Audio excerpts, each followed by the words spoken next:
Tanan, nakita nako ang atong Josephine Bracken ning patulog kayo sa iyang luha. Daw sama sa tinuod ang atong gihimo. Kay mao man kini ang kanhi kagibuhat ti Soberhen.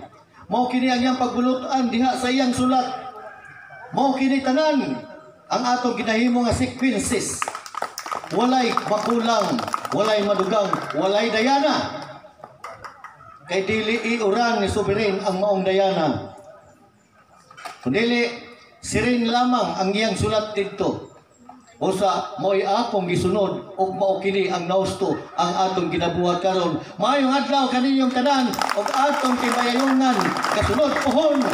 Atong himuon kini nga mas mulambo pa ug tawgod nato ang uban natong kaigsuonan aron makasaksi sila sa tinuod nga panghitabo kabubot-on ni Soberhen dito sa atong bayani Dr. Jose Potasio Alonso Mercado Sal. Daghang salamat ug maayong adlaw kanatong tanan.